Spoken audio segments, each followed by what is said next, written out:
सांग मैंने जदि आपण मैंने गृहिणी आपण मैंने घरे बसिकी चाहूँगी आपण मैंने घर थिबा जिनिस माने किचन रूम रे थिबा जिनिस रे आपण मानकर सौंदर्यता बढ़ाई ताल आज भिडियो देखूँ मुझे मान सहित टमाटर रे बहुत सुंदर गोटे फेस पैक बनईकि देखी जोटा लगेवा द्वारा आपण मानकर फेस बहुत सुंदर ग्लो कर जहाँफल आपण फेस रे थिबा व्रण कि आपण फेस रे थिबा कुंचापण कि आपण स्किन भल भाव ग्लो कर ए सब प्रोब्लेम आपण मानकर दूरे जीव।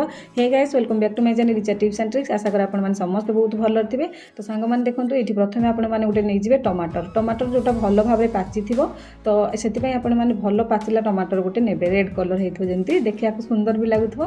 तो सांग मैंने टमाटर तो प्राय समस्त किचन रूम रे थाए आपर आपण मैंने केतबेले ना केतबेले जदि टमाटर माने रोषे कला बेले फाड़े अधे बड़ी पड़ुथबो तो ताकू आपण मैंने एमती न रखिकी आपण मैंने सांगे सांगे इंस्टांट ये फेस पैक को बनातु और आपण मैंने लगातु देखिए आपण मानकर स्किन बहुत सुंदर ग्लो करवा व्हाइट होबा और साइन भी मध्य करबो। तो देखि पाथि गोटे टमाटर को भल भाव धोईकी नहीं आको प्रथम एमती गोलाकार दुई फाड़ कर काटी नेली आ टमाटर भितर थिबा जेते सब जूस को बाहर कर नेली। तो देखंतु ये टमाटर रस मु पूरा भल भाव बाहाके देली। तो या भल भाव हाथ में चकटी ने जहाँफल मंजी भी जो आम टमाटर रसटा लगिकी थी से भल भाव बाहरी पड़ो। तो आपण मैंने जब चाहिए ये मंजी को काढ़ी पारे ना ना कि ना आपण मैंने भी चाहिए ये मंजी भी थी कारण मंजी भी थे भी भल भाव आहरी आपण स्किन को ग्लो कर साहाय्य कर।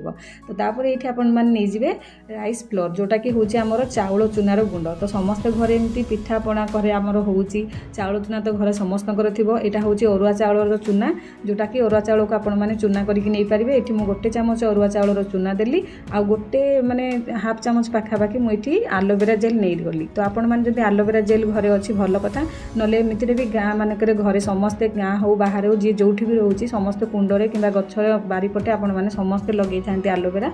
तो आलोवेरा खंडा आनता आ भीतर व्हाइट अंशटा को नहीं जातु। तापर आपण मैंने ये आमर जो पैक टी बनवाई आती पानी टी दरकार पड़ो तो पानी आपण मैंने न नहीं से जगह गोलाप जल ही नहीं पारे। जदि आपण पाखे गोलाप जल अच्छी नहीं पारे जदि आपण पाखे गोलाप जल ना किसी कथा ना आपण मैंने पानी भी आड करेंगे आ पानी ने जोटा आपंकर फिल्टर पानी हो भल पानी हो। तो तापर ये सबको भल भाव मैंने गोले ने। तो देखिले आपण मैंने फेस पैक बनवा बहुत सहज आपण मानकर किचन रूम रे थिबा जिनिस रे ही आपण मैंने बनई पारे। आपण मानक भी बेसी दामिका देकी किणिक आनिया पड़ोनी आपण मैंने घरे रोषे करुथे फाड़े अधे बड़ी गले भी आपण मैंने टमाटर रे एमती बनई पारे।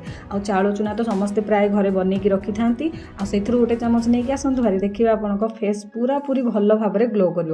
तो आपण मैंने समस्ते गृहिणी तो आपण मानकर निजर सौंदर्य भी आपन को किसी ना किसी टाइम देवाक पड़ो। तो से प्रथम आपण मैंने कौन करेंगे सबू कम सरीगला आपण 5 मिनट बाहर करेंगे आ 5 मिनट में आपण मैंने एमती घरे किचन रूम सब सब जिनस आणिकी आपण मैंने पैक को बनातु बन सारापर आपण मैंने या अप्लाई करूँ। तो देखिए आपण मानकर स्किन पूरा एत सुंदर ग्लेज कर आपको पार्लर जावाक पड़ोनी। तो देखो या भल भाव फेंटी सारापर आपण मैंने या कौन करेंगे किपर भाव में अप्लाई करेंगे अप्लाई करिया बहुत सहज। तो से गोटे प्लेट रे आपण मैंने नहीं किसी कंचा क्षीर जोटा कि आपण मैंने कंचा क्षीर ने जमा भी सीझा क्षीर नेबेनी आउ जदि आपण मैंने घरे अच्छा गाय क्षीर जब आस तो बहुत ही भल रहा आपण मैंने पैकेट क्षीर भी नहीं पारे। सांग मैंने आपण मैंने क्षीर को गरम करिया पूर्व गोटे चामच क्षीर आपण मानक बाहर कर रखी दे था। तो आपण मानक टाइम मिलला पर आपण मैंने से क्षीर को लेकिन आपण मानक फेस रे एमती लगेकी क्लीन करनियतु कारण आपण मानक फेस को क्लीन करिया पई क्लींजर हिसाब रे क्षीर ही बेस्ट रहिबो। तो सेति पई आपण मानक प्रथम सजेस्ट करी आपण फेस को भल भाव में क्षीर रे टाइप रो धोईकी हल्का हल्का मसाज करनियतु जहाँफल आपण स्किन भल भाव में सफा होगी क्लीन हो तापर आपण मैंने बनईकी रखी फेस पैक को लगेदेवे इंस्टांट। तो देखो ये तुला साहाଯ୍य आपण मैंने नहीं मुँह को क्षीर साहाଯ୍य धोई पारे ना आपण मैंने हाथ में भी लगेकी मुँह को भल भाव में सारियाड़ लगे ने क्षीर तापर आपण मैंने कौन करेंगे मुँह को भल भाव में पानी रे सफा पानी रे धोई ने नॉर्मल पानी रे धोइबे धोई सारा पर आपण मानक फेस रे एबे आपण मान जो फेस पैक बनईकी रखिले टमाटर आमर चाउल चूनार तो ताकू तापर आपण मैंने अप्लाई करि पारिबे। तो सांग मैंने ये मुझे गोटे जिनस कहूँ आपण मैंने जितेबाला अप्लाई करेंगे एमती हल्का हल्का सर्कुलेशन मोमेंट रे मसाज करी आपण मैंने हल्का हल्का लगेबे बेसी भी रगड़बेनी कारण सॉफ्ट स्किन मुहटा थाए। तो से आपण मैंने हल्का हल्का लगेबे। आ गोटे कथा जदि आपन पाखे आलोवेरा जेल नहीं कि आलोवेरार गछ घरे नहीं कि गोलाप जल नहीं आपण मैंने या खाली टमाटर रस आ चाउल चूनार बनई पारे। तो देखो ये सबको भल भाव में एमती आपण मैंने घसिकी लगे ने फेस रे आ जदि भी चाउल चूना नहीं चाउल चूना बदल में आपण मैंने अटा कि बेसन भी ये यूज करेंगे। तो देखो ये सबको आपण मैंने फेस पैक को भल भाव में मुहर एमती घसिकी लगे ने। तो देखिपारे ये भल भाव में लगे सारापर आपण मैंने कौन करेंगे या सुखापी छाड़देवे। तो ये टाइप आपण मैंने मसाज करके 2 मिनट पाखापाखि पाखापाखि लगेबे जहाँफल आपंक स्किन उपर जिते सब डस्ट थी स्किन जितेबाला आपंकर जितेबाला डस्ट हो कि ऑयली अधिका थाए तो आपंक फेस रे व्रण आसी जाए तो से आपने स्क्रबर हिसाब से एमती जितेबाला मंथी मंथी आपण मैंने मुहर लगेबे ना आपंक स्किन भल भाव में क्लीन हो तो से आपंक ऑयली बेसी एक्सट्रा रही कि आपंकर व्रण उठबनी कि आपंक मुह केवे भी कला पड़बनी। तो तापर देखंतु एठी मु 10 मिनिट रखी देथिली आ 10 मिनिट पर सुखी गला पर मु याको हल्का हल्का पुनी मसाज करके भल भाव में पानी रे धोई नेली। नॉर्मल पानी रे धोइबे आपण माने एमती नाही कि बेसी गरम पानी कि ठंडा पानी नॉर्मल पानी रे आपण माने धोई नेबे।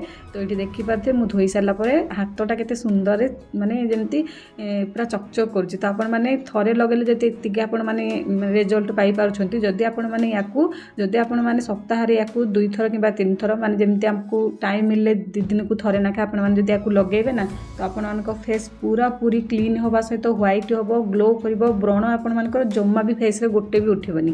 तो सांग माने मु जानिछि समस्त गृहिणी मानकर टिके टाइम अभाव थाए कारण गृहिणी माने सब बेले घर काम रे बिजी रहंती आ से माने टाइम बाहर करि पारंतनी माने कोठी की जाई कि पार्लर हो किबा कोठी की जाई कि तांकर फेस को ग्लो करिया पई। तो सेति पई आपण माने घरे थिबा जिंस रे आपण माने रुसे करथुवा जिंस रे आपण माने फेस पैक बनातु आ आपण माने याकू 2 दिन रे थरे नाखे यूज करंतु देखिबा आपण मानक फेस एते सुंदर ग्लो एते सुंदर साइन सहित एते गोरा है आ फेस पूरा टाइट रहिबो जहाँफल आपण मानकू किछि भी दरकार पड़िबनी पार्लर जिया पई।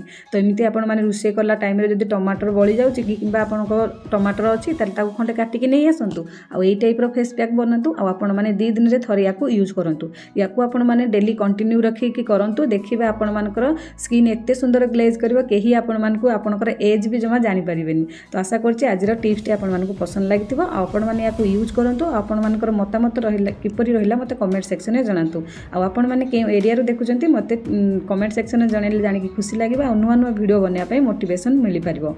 आ आपण मानकू जदि वीडियो भल लागि थाए वीडियो को लाइक करिवे अन्य मानक सहित शेयर करिवे आ चैनल ले नुवा थिले चैनल को सब्सक्राइब कर देबे। तो आशा करछि टिप्स टी भल लागिथिबो। आजिर वीडियो को मु इठी रखिली रहिली नमस्कार जय जगन्नाथ।